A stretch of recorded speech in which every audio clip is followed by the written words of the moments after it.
Boa noite, caros ouvintes. Está começando nesta segunda-feira, 6 de abril de 2026. Em nome do Pai, do Filho e do Espírito Santo, o programa Kairos Tempo de Graça, de número 1066. Eu sou Paulo Miziara e ficaremos juntos até as 9h30 da noite nos 1.600 kHz AM da Rádio 9 de Julho. Nos trabalhos técnicos, o meu amigo Michel Silva, grande Michel, grande Michel. Quero agradecer demais a Paróquia Nossa Senhora do Brasil e quero agradecer a você de uma forma muito especial. Então, deixa eu ler aqui as mensagens que eu recebi no dia 20 de março, sexta-feira, né? Vamos ler as mensagens, porque as mensagens sempre trazem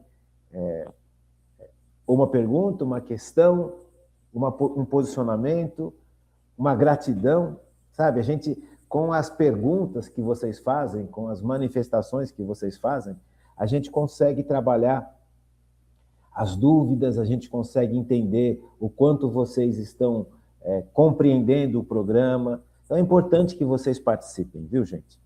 Quantas e quantas vezes uma manifestação de um ouvinte ajuda a gente a louvar a Deus, né? Porque nós precisamos reaprender a louvar a Deus. A vida de oração, ela é uma vida bonita porque nos coloca nessa presença profunda de Deus em nós. Deus habita no nosso coração, Deus habita. E essa relação com Deus, ela cresce a partir dos sacramentos, ela cresce a partir da vida de oração e ela cresce a partir do serviço. Então, falar com Deus é muito importante. E falar com Deus e ouvir o que Deus responde quando nós conversamos com Ele, isso é a oração. Então é bonito a gente compreender essa dinâmica. E a oração, ela não é só petição, ela é também louvor, ela é também adoração. Qual foi a última vez que nós, na nossa oração, fizemos um tempo de adoração a Deus? Qual foi a última vez que no nosso dia a dia da nossa oração, nós fizemos um momento de reconhecimento da grandeza e da glória de Deus, através da natureza, através da providência de Deus nas nossas vidas, através dos livramentos que Deus já realizou na vida de todos nós. Será que Deus não nos livrou de uma série de perigos, de uma série de situações? Quando a gente para reconhecer, para perceber e para agradecer tudo que Deus faz de bom nas 24 horas do dia. É impressionante. Se nós pararmos para ouvir um pouquinho a voz de Deus, se a gente silencia o coração, desliga a televisão, desliga o celular, fica quietinho. Se você não consegue ficar quietinho, reza um terço, reza 2, 3 mistérios e vai entrando nessa frequência de Jesus, do Espírito Santo, de Deus Pai. E aí você começa a conversar mais profundamente com Deus. Você começa a trocar ideias com Deus, a entender o que Deus deseja da gente e o que Ele quer nos dar e o que Ele já nos deu. Então, quando você começa a ter essa relação íntima com Deus, você começa a ter uma perspectiva nova. E é exatamente isso que a virtude da esperança nos traz, uma perspectiva nova de vida. E aí, na vida de oração, você vai mergulhando nessa perspectiva nova, você vai compreendendo as ações de Deus, mesmo que são ações que surjam em momentos de dificuldade, em momentos de dor, em momentos de escuridão, que a gente não enxerga, não tem perspectiva de nada. Deus continua agindo. Então, quando você começa a entrar nesse universo que a virtude da esperança garante que temos, e que vivemos e para ele nos movemos, que é o céu, quando você começa a entrar no ambiente do céu que está dentro de você, você começa a ter realmente a consciência dada por Deus de que o mundo precisa ser tocado por Cristo. E a vida completamente se transforma. Porque você já foi tocado por Cristo. Você já foi acolhido pelo Pai, perdoado por Jesus e está sendo santificado pelo Espírito Santo. Então, essa dinâmica vai me levando cada vez mais para perto de Deus e para perto de quem sofre. Isso é muito importante, viu, gente? A virtude teologal da esperança é muito importante e nós vamos continuar o nosso estudo sobre ela, mas deixa eu conversar com as pessoas, né? Cristina Ranagusco. Boa noite, doutor Antônio Paulo. Bênçãos de Deus para todos nessa sexta-feira. Como é bom aprender. Escutando sua vida, eu também, quando nova, achava que o poder girava em torno do dinheiro. Mas, graças a Deus, no decorrer da vida, entendemos o que é o mais importante. O que é o mais importante. E o mais importante é o amor de Deus e seus ensinamentos. E deixamos o Espírito Santo tocar os nossos corações. Bom final de semana para todos. Cadê o Otávio, nosso amiguinho jovem? Saudades. Cadê você, Otávio? Grande Otávio. Nunca mais escreveu. As coisas são assim. As pessoas vão e voltam. Mas, Cristina, é isso. É exatamente isso. Quando você se deixa tocar por Deus, as nossas perspectivas, as nossas seguranças, o nosso desejo de felicidade, ele é totalmente transformado. Sabe, não é algo mágico, não é algo assim, como que eu posso falar automático. Não, é um processo. Deus vai conduzindo o nosso entendimento, Deus vai conduzindo o nosso coração, os nossos desejos, para um lugar muito mais pleno, que é a Trindade, que é o próprio Deus. Nós fomos criados para Deus e nada do que está fora de Deus nos satisfaz. Então Deus cria tudo, cria o universo, cria as belezas, está por trás de tudo, e com essa criação a gente vai descobrindo a ação de Deus que para muitas vezes na vida da gente estava escondida. E por que de repente deixou de estar escondida? Porque nós deixamos o Espírito Santo revelar para a gente. Esse é o grande ponto, né? Quantas coisas lindas que hoje nós percebemos que há 5, 10, 15, 20 anos atrás nem passava pela cabeça da gente, a gente sequer enxergava a possibilidade da existência disso. E é uma existência real. A vida sobrenatural nos foi dada no nosso batismo, nos nossos sacramentos. Então, quando você deixa que essa ação divina vá iluminando as nossas perspectivas, o nosso olhar, os nossos sentimentos, vai curando tudo isso e vai alargando tudo isso, você começa a perceber que realmente Deus existe. Sabe? Aí você nota que a virtude da fé alimenta isso. Então é bonito, faz parte. Então, sabe, Cristina, é isso, a gente vai envelhecendo. E envelhecendo não significa ficar velho. Porque tem muita gente que envelhece e fica velho. E Deus não criou ninguém para ficar velho.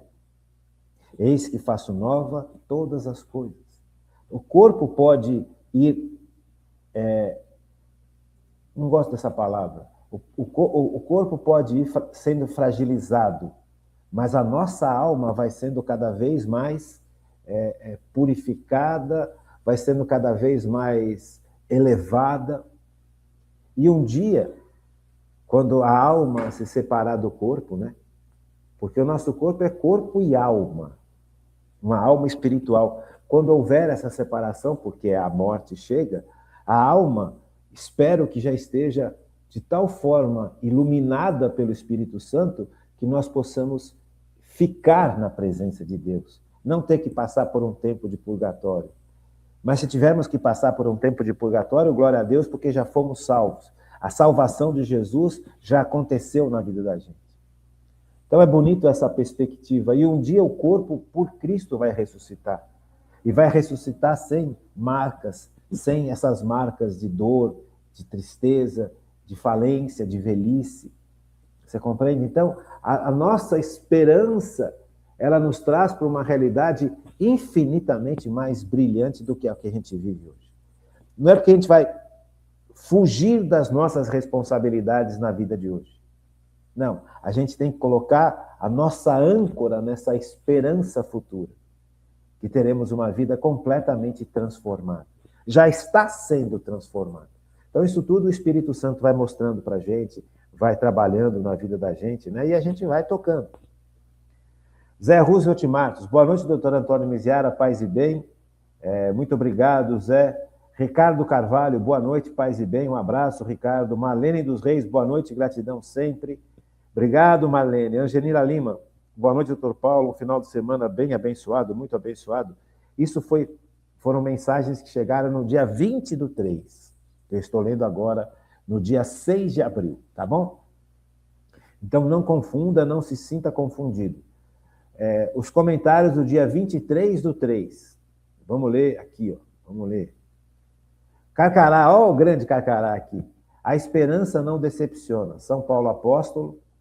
Muito profundo esse tema. Há pessoas que colocam sua esperança nos prazeres emocionais e bens materiais. Como você disse, onde você encontra o seu tesouro, lá estará o seu coração. Que a minha esperança seja crer constantemente na misericórdia de Deus e que aqui nesta terra eu estou de passagem. E que eu viva constantemente em pensamento e atitude o que está escrito em Filipenses 2, deve ser isso, né?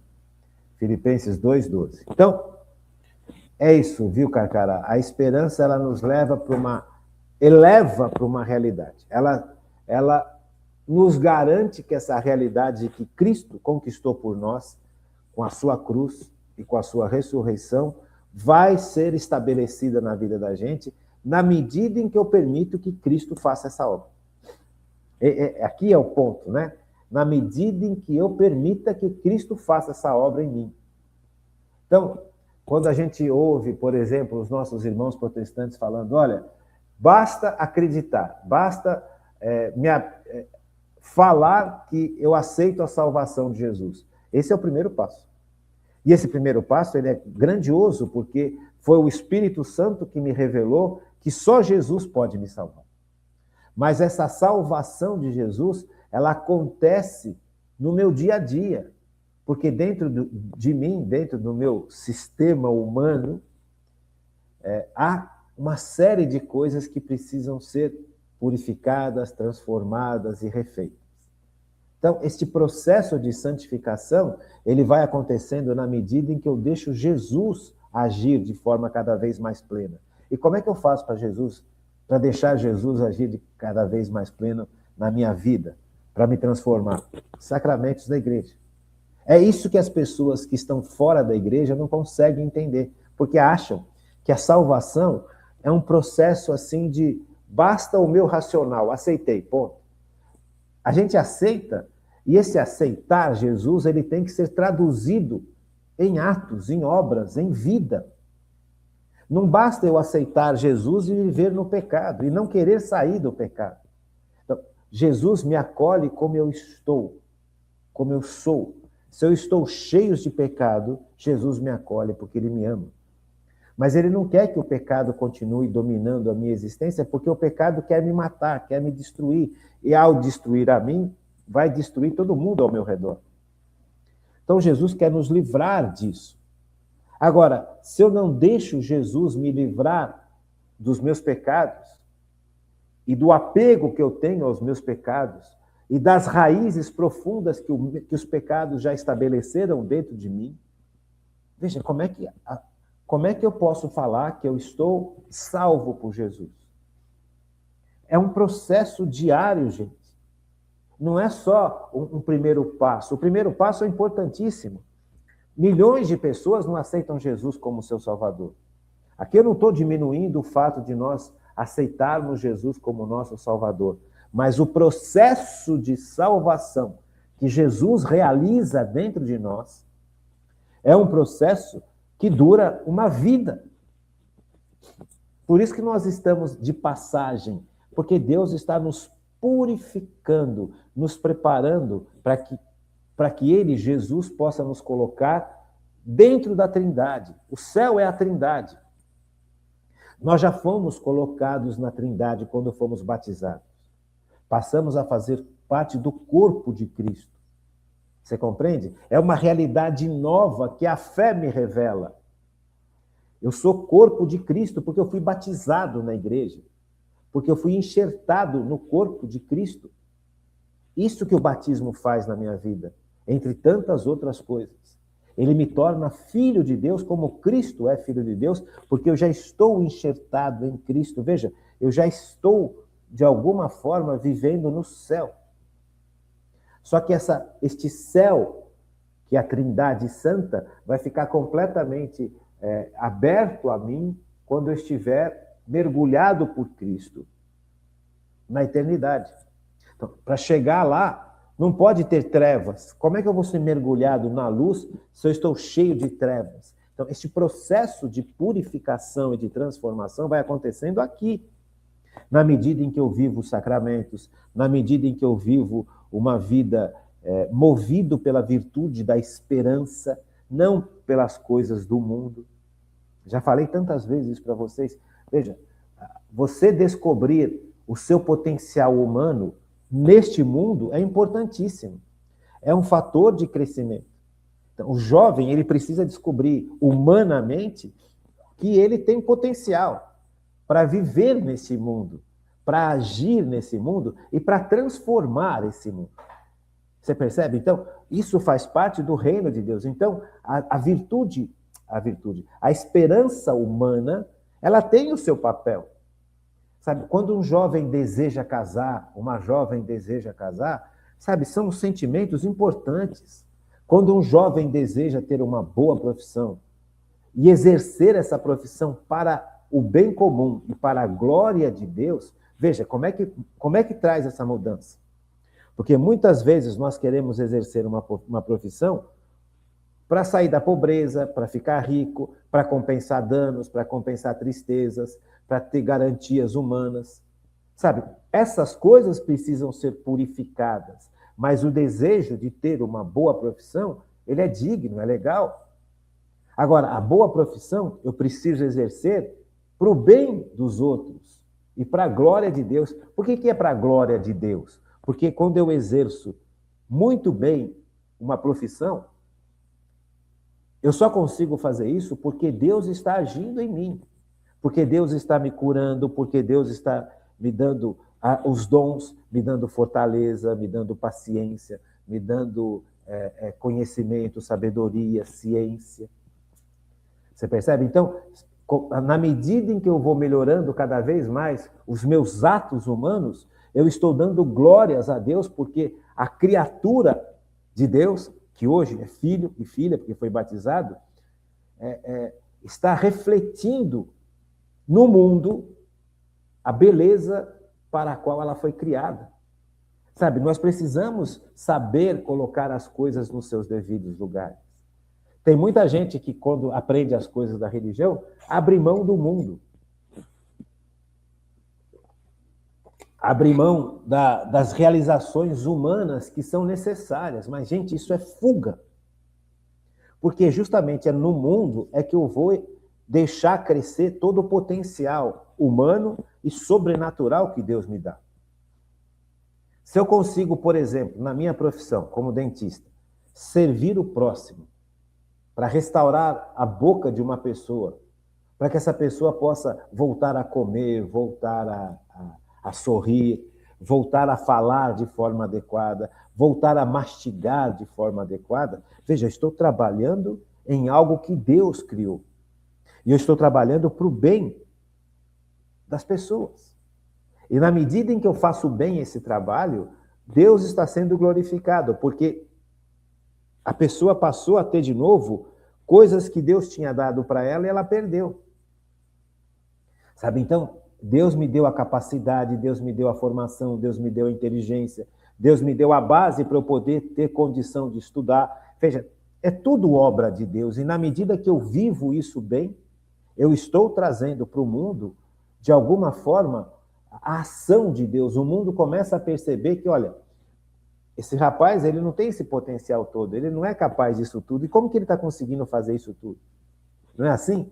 Principalmente com os nossos parentes, nossos amigos, quando você começa a viver mais próximo de Deus, e você começa a desenvolver esse potencial humano para o bem comum e para a glória de Deus, as pessoas falam, mas como é que ele consegue fazer isso? Há um tempo atrás vivia no mundão, vivia largado, e agora ele consegue fazer essas coisas todas?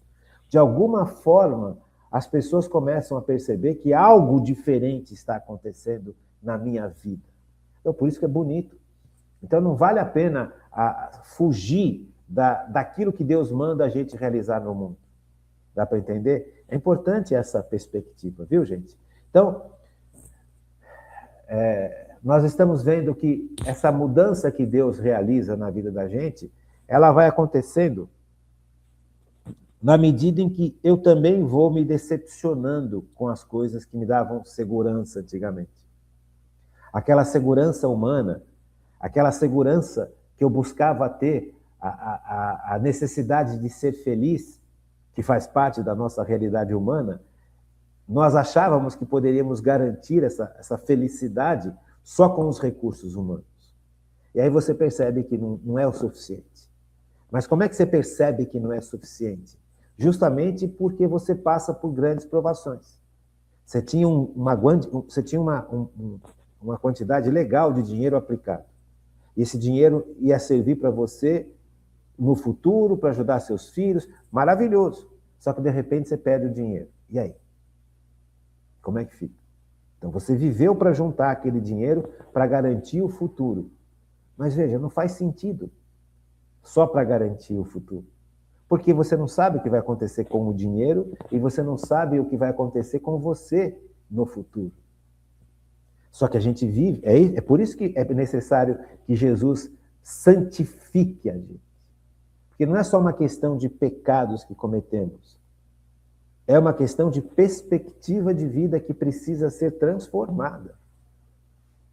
A virtude da fé, veja, vamos voltar lá para o catecismo, que a gente nunca deve esquecer o catecismo, que o catecismo para a gente é nosso guia, né, de doutrina. A virtude teologal da fé, da esperança, é a virtude pela qual desejamos como nossa felicidade o reino dos céus e a vida eterna. Então, veja, nós estamos diante de uma realidade completamente diferente do nosso padrão comum.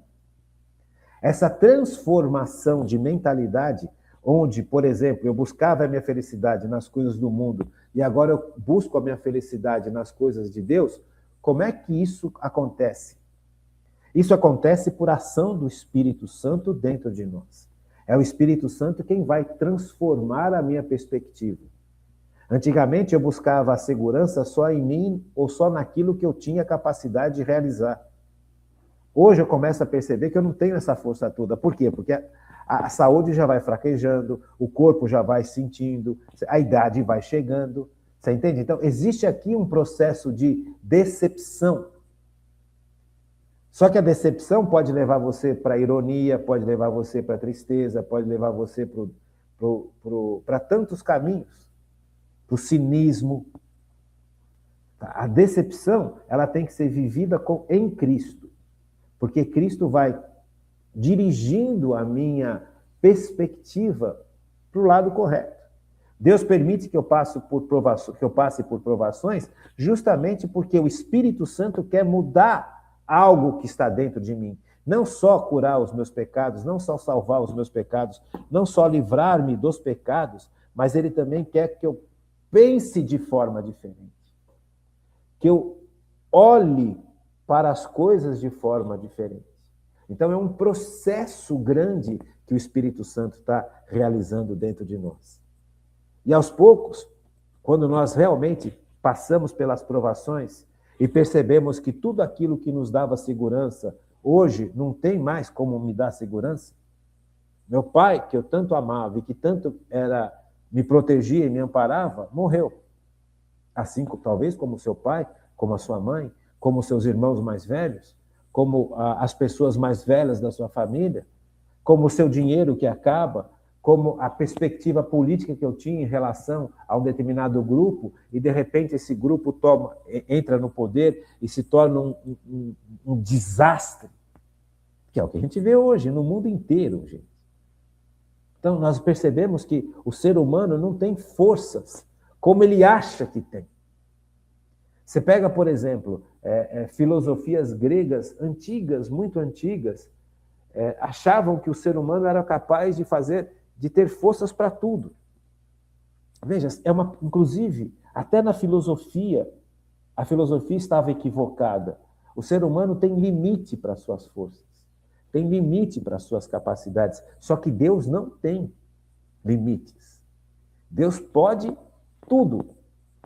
Então, essa transformação, essa mudança de perspectiva, essa mudança interior, quem realiza é Deus. Mas Deus vai fazendo essa mudança aos poucos dentro de mim. Eu confiava tanto em mim, tanto no meu pai, tanto na minha mãe, de repente agora eu preciso aprender a confiar muito mais em Deus. Porque agora, com a idade, por exemplo, você percebe que o seu corpo, que você dava tanta importância, e deve dar, porque é dado por Deus, é um instrumento, você percebe que você já não pode contar tanto com o seu corpo. Sabe? Veja, vamos pegar um exemplo. Eu conseguia trabalhar no consultório 10 horas, até mais. Hoje, se eu ficar 10 horas no consultório, eu não levanto da cadeira. Então, já não posso mais contar com a força física que eu tinha. Eu tenho força física até hoje, graças a Deus, tenho boa saúde até hoje, graças a Deus, mas eu percebo que o meu corpo, ele já não responde à perspectiva que eu tinha em cima dele. Quando você é jovem, você acha que você planeja um monte, vou fazer isso, e quando tiver mais idade, vou fazer aquilo, e depois vou fazer aquilo outro. Aí você vai percebendo que você planeja, mas o seu corpo não acompanha o seu planejamento. Você deseja, mas o seu corpo não acompanha o seu desejo. Você anseia, mas o seu corpo já não consegue acompanhar os anseios que você tem. Veja, então, quantas vezes nós colocamos a segurança da nossa vida na nossa saúde, na nossa força física, na nossa força intelectual, na nossa força de memória, nos amigos que estão ao nosso redor. Veja, tem muitos amigos meus que já morreram. E aí? Como é que fica? Então, hoje, eu vejo, por exemplo, eu vou trabalhar na igreja. Eu tenho, junto com a Flávia, a gente faz catequese. A Flávia fica com as crianças no domingo, aos domingos, e eu fico com os pais. E aí você começa a perceber que você vai começar a conviver com um monte de pessoas novas, diferentes, cada um pensando de um jeito, e você tinha um monte de amigos que antigamente te apoiavam, e agora você não tem mais. Ou porque já morreram, ou porque cada um seguiu o seu caminho, ou porque aquele grupo se separou, um foi morar na Europa, outro foi morar no outro país, em outro estado, em outra cidade, ou aqui mesmo em São Paulo, que é uma loucura de vida, a gente não encontra ninguém. Então, aquele grupo de amizades me garantia segurança, me garantia bem-estar, me garantia apoio. De repente, eu tenho que fazer uma série de atividades hoje que eu não consigo mais buscar apoio naquelas amizades que antes me traziam apoio. Eu começo a trabalhar com equipes novas, com grupos novos que vão chegando. Todo ano chega grupo novo e a gente vai formando essas pessoas. Então, você começa a perceber que aquelas garantias de segurança que me permitiam fazer esse trabalho também, já não tenho mais. Então, todo ano que começa um grupo novo de formação aqui na paróquia, são pessoas novas que você fala, puxa vida, cada um de um jeito, cada um pensa de um jeito, e quantas vezes você é questionado, você é até agredido, não agredido com mão, não, mas sabe, as perguntas muitas vezes são feitas com raiva, porque as pessoas estão machucadas e magoadas. Então você se apoia num grupo para poder também aguentar o trabalho na igreja. E aí você vai percebendo que aquelas pessoas que você se apoiavam já não estão mais na igreja, já saíram da igreja, já foram para outro lugar, já trabalham com outros grupos. Você percebe? Então, a vida ela é muito fluida nesse sentido. Então, se eu não tiver um porto seguro, real, e como é que eu descubro esse porto seguro real, que é Deus? Através da ação do Espírito Santo.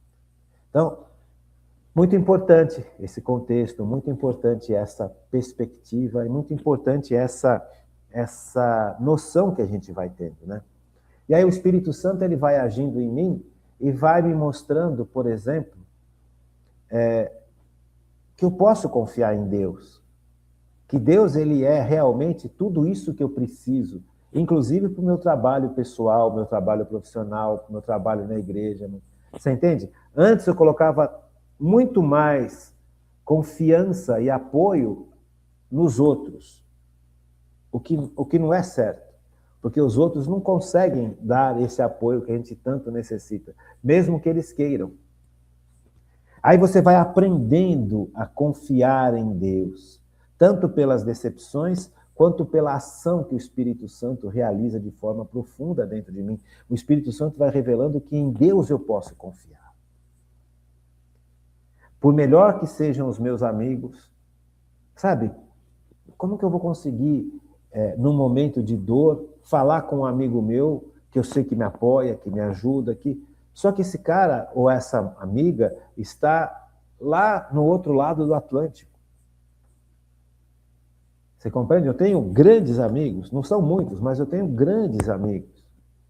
Esses grandes amigos, por melhor que eles sejam, eles têm limites. Então tem certas coisas que não dá para a gente partilhar, não dá para a gente dividir, e mesmo que desse para partilhar e dividir, não vai saciar aquela necessidade de apoio naquele instante que eu tanto preciso. Um grande amigo meu, mas assim, um dos meus grandes amigos chegou para mim e falou, esse ano, estava aqui no consultório, falou, Paulo, eu vou passar alguns meses, um ano e meio, lá na Espanha. Eu vou fazer um curso de mestrado lá, o doutorado, e eu já estou resolvendo os papéis todos. Tal. Então, esse grande amigo meu, ele é uma pessoa que eu sempre busco apoio, sempre busco conversar, trocar ideia, dúvidas, porque ele é um grande advogado. Quer dizer, então, são pessoas muito próximas que me ajudam que, de repente, não estão mais presentes. E aí? Então, você vai aprendendo a confiar em Deus. Você vai aprendendo a se colocar nas mãos de Deus. Se Deus me trouxe até aqui, Deus vai continuar me levando até onde eu tenho que ir. Então, essa perspectiva tem que ficar muito clara. Eu vou aprendendo a confiar em Deus. Eu vou aprendendo a amar a Deus. Eu vou aprendendo a conversar com Deus. Por isso que eu comecei o programa falando sobre oração. Porque eu preciso aprender a confiar em Deus. Né? Deus vai se mostrando cada vez mais presente na medida em que eu me coloco nas mãos dele. Tem momentos em que a gente realmente, Deus se cala, Deus fica quieto, Deus não fala nada. E a gente fica frio, gelado, e Deus está quieto. Mas Deus está presente. São os momentos em que a gente passa também de aridez.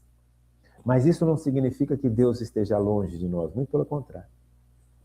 A aridez é aquela situação que a gente passa em que Deus tira todo aquele carinho que a gente sente por Ele.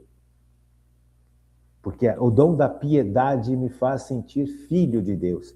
Mas tem momentos na vida da gente que Deus tira momentaneamente a sensação de me sentir filho.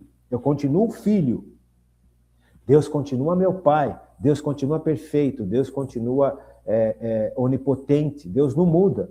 Só que aquela sensação de segurança, de presença, de alívio, de doçura é tirada. Porque talvez eu precise que a minha relação com Deus seja purificada.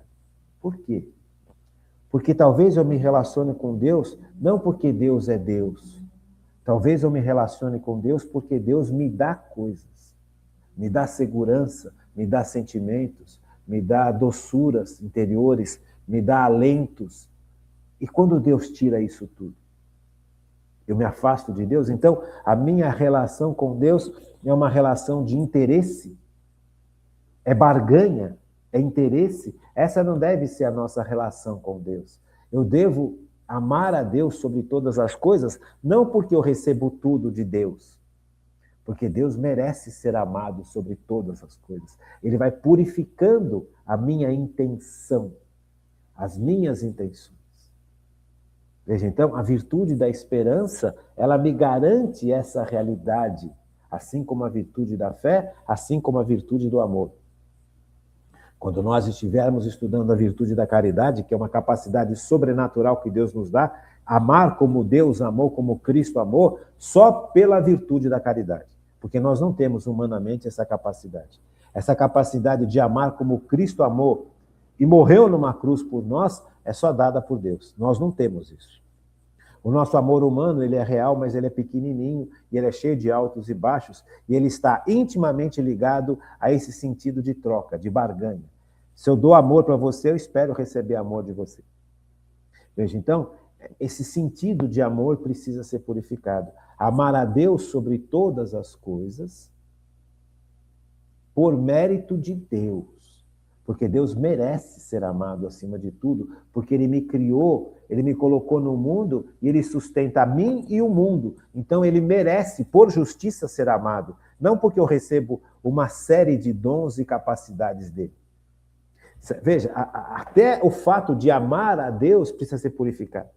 Então isso nós vamos ver na virtude cardial, na virtude teologal do amor, da caridade. Mas essa realidade nós já vamos experimentando na vida da gente, né?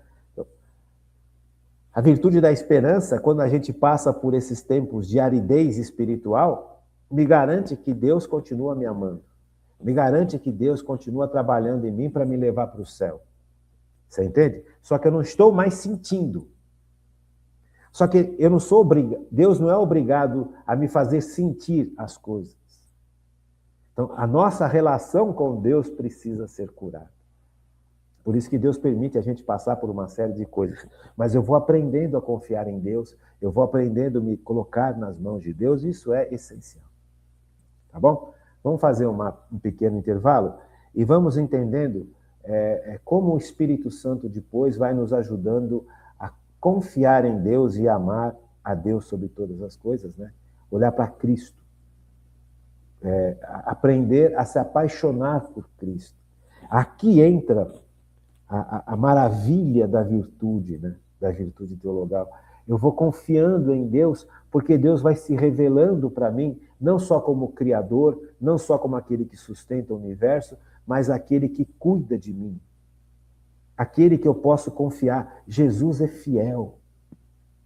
Sabe, Jesus é manso e humilde de coração. Jesus me amou primeiro. Jesus não me ama por interesse. Que interesse tem Jesus a não ser me amar? Jesus pode tudo. Jesus é pleno de tudo. Então, o amor de Jesus por mim é puríssimo. Então, conforme eu vou aprendendo a viver debaixo desse amor puríssimo de Cristo por mim, eu vou me abrindo cada vez mais a esse Deus, eu vou aprendendo a confiar cada vez mais nesse Deus, e cada vez mais eu vou aprendendo a desconfiar de mim, a desconfiar das fragilidades humanas, a desconfiar dos falsos caminhos que o mundo me oferece. Então vamos fazer o intervalo e vamos entrar nessa aqui de conhecer um pouquinho melhor essas facetas de Cristo. O amor de Cristo por mim é puríssimo. Deus me amou primeiro. Jesus é manso e humilde. Deus me respeita, Jesus me respeita. Jesus não me oprime, Jesus não me humilha. Jesus não me põe para baixo, muito pelo contrário. E Jesus é fiel. Como a fidelidade de Jesus é tão importante na nossa existência. Tá bom? Vamos fazer um pequeno intervalo e a gente já volta. Então vamos pegar a primeira carta de São João, capítulo 4, versículos de 7 até o final, até o 21. Caríssimos, de São João. São João foi aquele que deitou no coração de Cristo na última ceia. Então, nós passamos pela Quinta-feira Santa, Sexta-feira Santa, sábado, domingo, Jesus ressuscitou. Então, na Quinta-feira Santa, nós estudamos aqui isso, São João está deitado no coração de Cristo, enquanto Cristo vai estabelecer a missa. Na última ceia que Jesus realiza com seus amigos, com seus discípulos, que depois de Pentecostes vão se tornar os apóstolos. Veja, os discípulos passaram 3 anos e meio caminhando com Jesus, aprendendo com Jesus, ouvindo com Jesus e não entendendo quase nada do que Jesus fazia, do que Jesus falava e do que Jesus queria para eles. Em Pentecostes, Jesus, o Espírito Santo vem e ilumina o entendimento de todos eles e eles passam a compreender muito mais o que Jesus queria e passam a agir com poder. O poder de Deus agindo sobre eles. A igreja se manifesta. Em Pentecostes, a igreja está se manifestando, instituída e manifestando-se, fazendo aquilo que Jesus queria, evangelizando. A igreja foi instituída por Deus para a salvação das almas. Então, veja, isso é super importante, porque é o Espírito Santo quem garante, é a doutrina da igreja que garante, a sã doutrina da igreja de 2000 anos, não é agora. A igreja foi instituída por Deus para a salvação das almas. Ide por todo o mundo, pregai o evangelho, batizai-as em nome do Pai, do Filho, ensinai tudo o que eu ensinei. Veja, Jesus estabelece a igreja para a salvação das almas. Gente, com todo respeito do universo, Jesus não estabelece a igreja para a salvação do mundo, para a salvação das árvores, dos animais. A gente tem que cuidar do meio ambiente, porque é onde a gente vive. Mas a igreja foi estabelecida para que as almas fossem salvas por Cristo. Você percebe? Então, a igreja não foi estabelecida para ser uma ONG que cuida do meio ambiente. Quem tem que cuidar do meio ambiente somos nós. A igreja, ela não foi instituída para isso. Hoje, infelizmente, muita gente dentro da igreja reduz a igreja a um trabalho social. A igreja não foi feita para ser reduzida para um trabalho social. O trabalho social da igreja ele é importantíssimo na medida em que Cristo reine nos corações. Se Cristo não reinar nos corações, o trabalho social da igreja perde o seu sentido mais profundo. Porque à medida em que Cristo reina no meu coração, eu olho para quem sofre com compaixão de Cristo. O meu irmão, a minha irmã está padecendo. Você percebe? Então, nós estamos sofrendo juntos, então nós precisamos agir juntos para minimizar o sofrimento das pessoas por amor a Cristo, sob a ação do Espírito Santo. Senão se torna um trabalho infrutífero, no sentido mais profundo. Ah, você nunca passou fome. Como é que você sabe? Sabe, eu sempre escuto isso. Ah, você nunca passou fome. Você nunca passou necessidade. As pessoas falam como se eu conhecesse a história da gente profundamente. Se eu passei fome ou não, se eu passei necessidade ou não, não muda o fato de Jesus agir no meu coração e ser guiado pela ação de Jesus no meu coração. A misericórdia e o cuidado com quem sofre não pode vir do fato de eu ter sofrido ou ter deixado de sofrer. O cuidado com o próximo tem que nascer no meu coração pela ação salvadora de Cristo. Então, você querer reduzir a igreja a uma grande ONG preocupada só com o meio ambiente, você está destruindo a igreja por dentro. E hoje virou moda. Sabe, não é que a gente vai dar as costas para aquilo que acontece de mal com a natureza. Pelo amor de Deus, você percebe? Veja, tem 2 pontos aqui que eu acho que são importantes para a gente compreender. Tem grupos que destroem a natureza. E tem grupos que idolatram a natureza. Então, se a igreja ela tem que agir ante esses 2 grupos e qualquer outro grupo que tenha no mundo. Então ela vai salvar as almas, ela vai levar Cristo para o coração das almas, ela vai permitir que o Espírito Santo haja nos corações, transformando os corações e transformando as mentalidades. Tem pessoa hoje em dia que despreza a natureza. Isso é péssimo, Jesus não quer isso.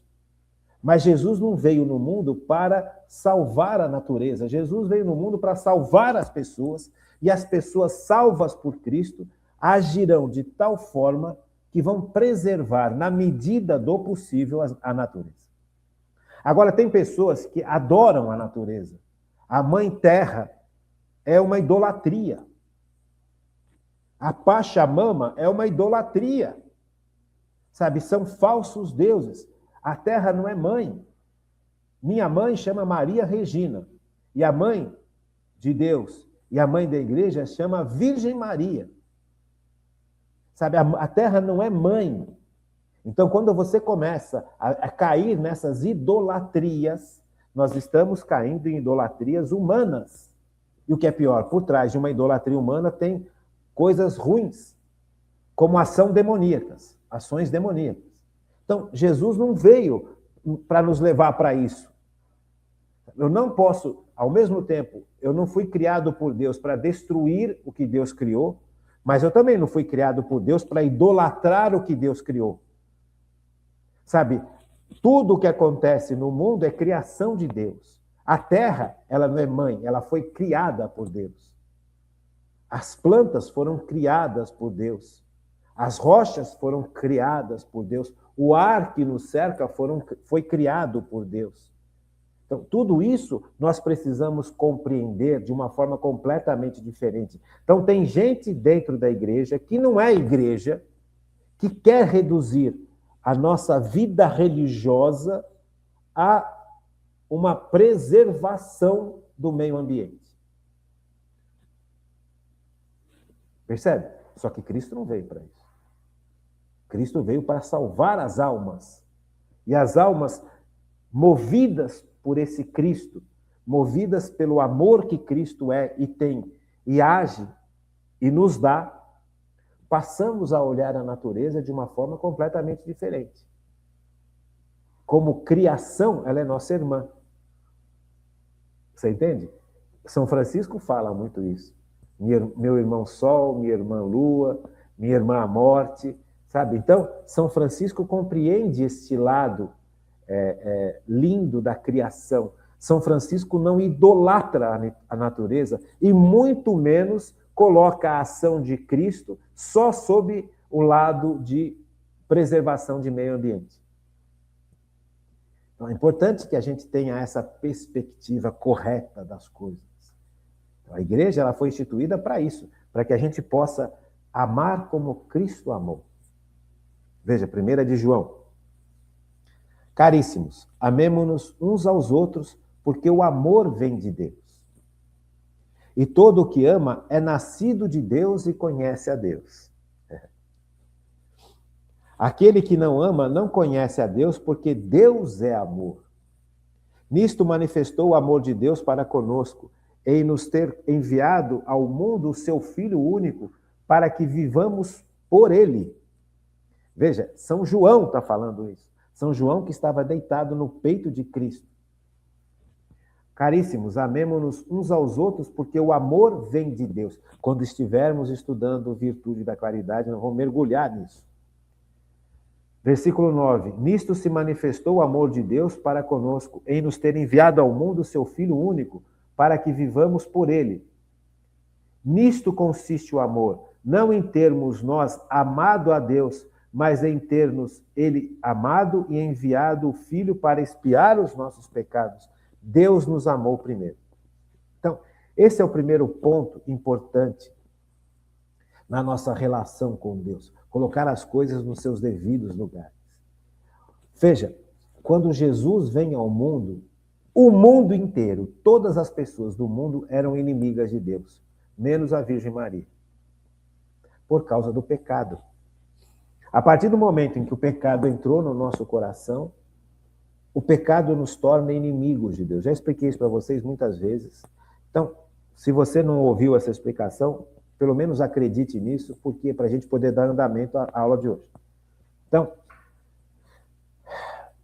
O pecado nos fez inimigo de Deus. Porque o pecado nos colocou numa posição de afronta a Deus. As criaturas afrontam o seu Criador. Veja, é um negócio absurdo o tamanho deste pecado. O orgulho que está por trás do pecado. O pecado, ele não é só um destemperozinho, o pecado não é só um pecadilho, um errinho, não. O pecado, ele tem ele causa um desarranjo tão profundo em nós, e ele nos fez tornar-nos inimigos de Deus. Com o pecado eu falo, eu não aceito a Deus, eu não aceito as suas ordens, eu não aceito a sua vontade, eu não aceito os seus mandamentos. O pecado, ele é brutal, gente. Então o pecado fez da humanidade que a humanidade inteira se tornasse inimiga de Deus. Inimiga, literalmente, não é, gente, não é uma metáfora, não são imagens, é uma realidade natural e sobrenatural. Sabe, nós como criaturas humanas ofendemos e nos colocamos contra o Criador do universo. Ele mantém esse universo funcionando. Eu não sei se você já olhou as características do universo ao nosso redor, as formas lindas que estão ao redor de tudo. Sabe, você vê plantas, você vê flores, você vê a natureza, tudo tem uma ordem externa, grande e interna. Há uma lógica por trás da criação, há uma beleza, há matemática por trás da criação. Há um logos, há um pensamento, há um amor profundo por trás de tudo que é criado, porque tudo que é criado com ordem, com beleza. E a gente ousou ir contra este Criador. Gente, o pecado, ele é brutalíssimo quando nós analisamos profundamente o que significa o pecado. E o que significou o pecado em nós. E o distanciamento que esse pecado nos trouxe em relação a Deus. E a cegueira que esse pecado trouxe na nossa existência. Então nós estamos diante de algo que é absolutamente injusto. O pecado nos torna super injustos, porque Deus é pura justiça e nós ofendemos a justiça de Deus, o amor de Deus, a providência de Deus. Então, Deus teria todo o direito de destruir a humanidade, ou deixar que a humanidade se destruísse. Porque Deus não mata, Deus não destrói ninguém. Mas Deus poderia deixar que a natureza, que a humanidade se destruísse pelo efeito do pecado. Porque era justo. Por quê? Porque a humanidade está colhendo aquilo que ela plantou. Você compreende? A consequência do pecado é dor, sofrimento e morte. Dor, violência, sofrimento e morte. Se Deus deixasse isso acontecer, naturalmente, nós não existiríamos mais.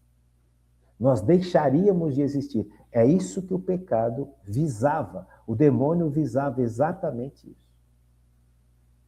E aí, por justiça humana, se Deus fizesse isso, ficasse indiferente a essa situação de ataque que nós cometemos contra ele, falar, tudo bem, vocês optaram, eu avisei, vocês optaram, agora vocês vão colher os frutos do que vocês causaram.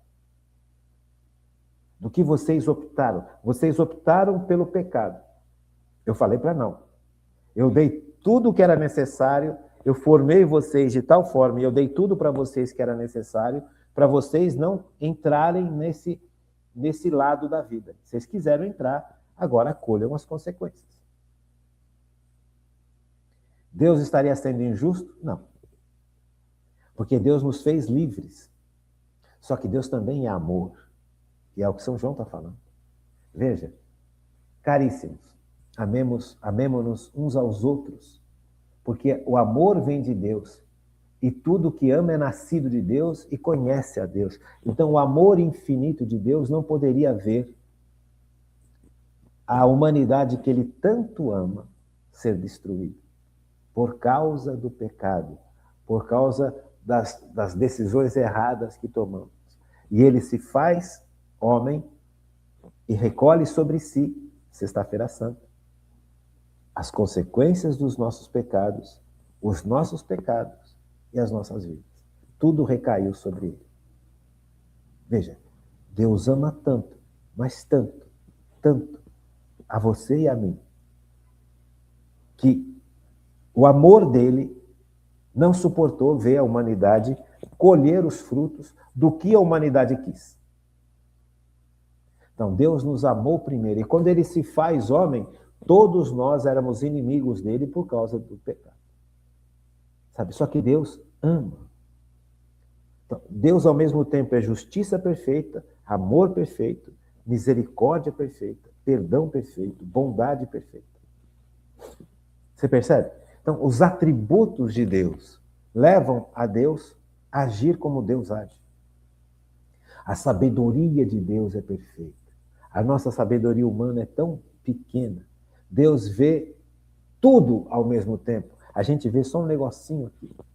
E se Deus não vier com o dom da ciência nos ajudando, a gente não enxerga um palmo na frente.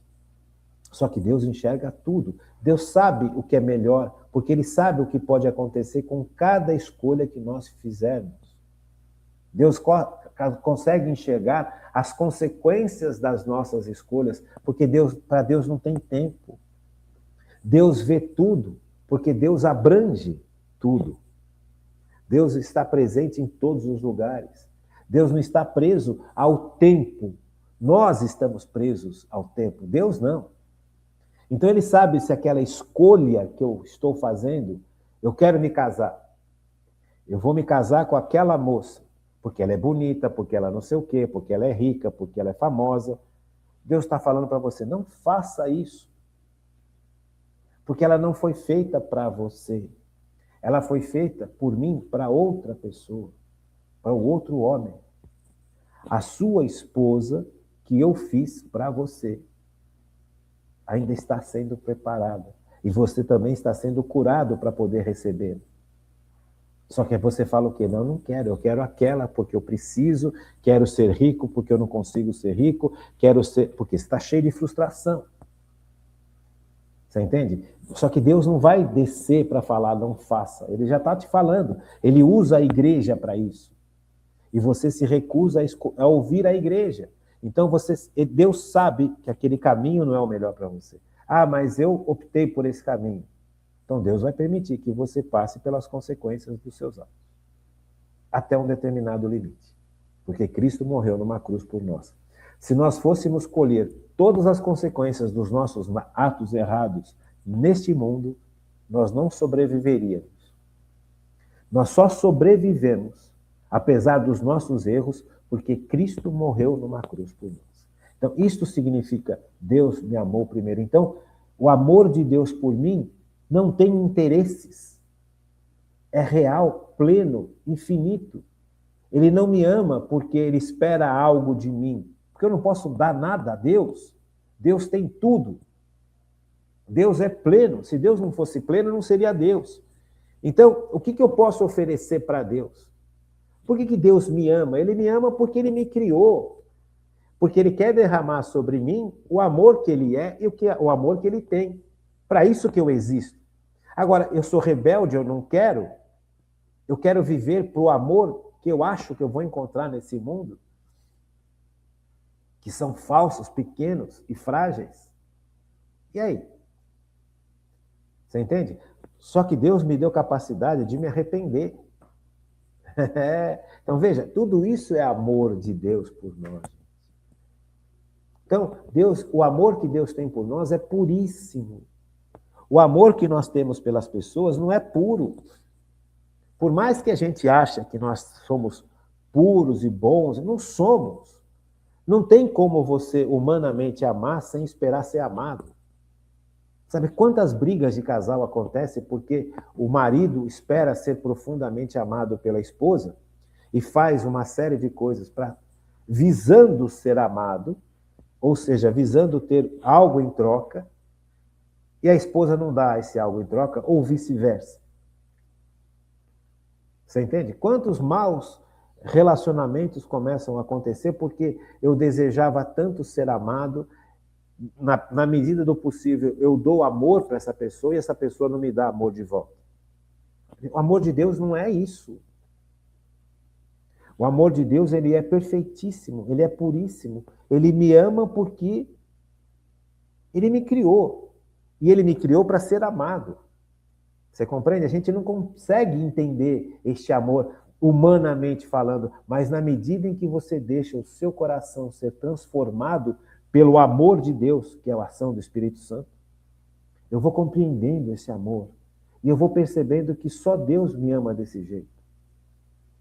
A gente tem uma figura muito pálida desse amor nos pais. Porque os pais, de alguma forma, amam a gente porque amam, né? Mas é pálido, nem se compara com o amor que Deus tem por nós. A coisa mais próxima que nós temos desse amor que Deus tem por nós são os pais. E olhe lá.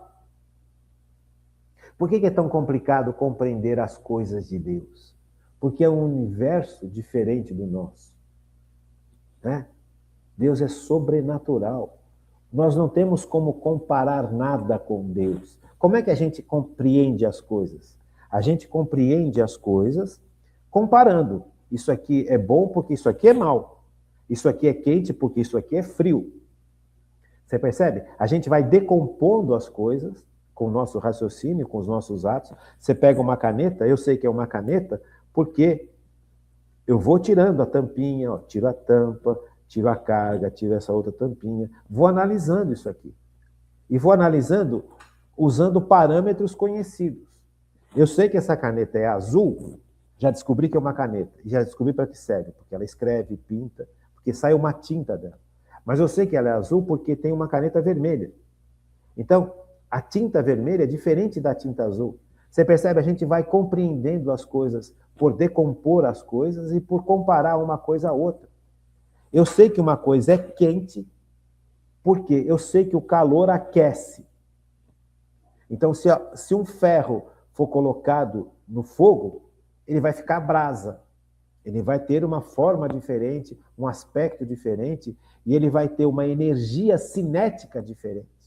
Ele vai ficar, a gente não pode encostar porque queima. Por que eu sei que queima? Porque eu já experimentei encostar em coisa quente. E aí eu começo a perceber que coisa quente tem características diferentes daquelas coisas que são frias. Percebe? A gente vai compreendendo as coisas por decompor as coisas, para entender como que elas funcionam, o que elas são, e por comparação. Como é que a gente entende Deus? Nós não temos como comparar Deus com nada. Deus é incomparável.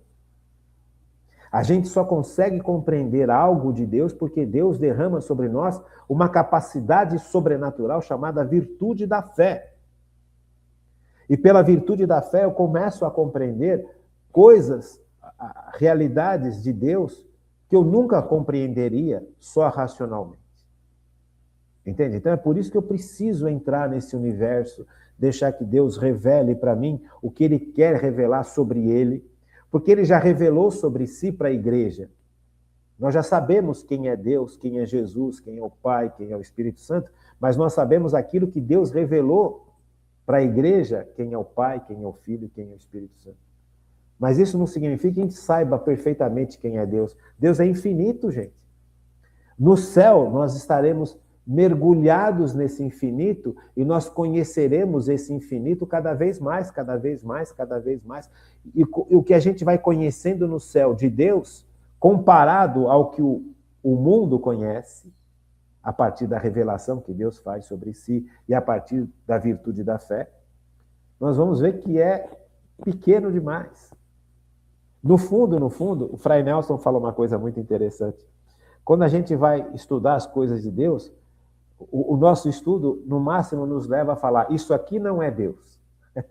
Agora, quem é Deus, nós só vamos conhecer cada vez mais na medida em que nós estivermos mergulhados por Cristo no céu. E aí nós vamos mergulhar nessa grandeza infinita. Por isso a felicidade do ser humano está em encontrar Deus. Porque só Deus pode garantir isso para a gente. Tá bom? Acho que por enquanto aqui já tá bom. Fiquem com Deus. Uma boa noite e até amanhã, se Deus quiser.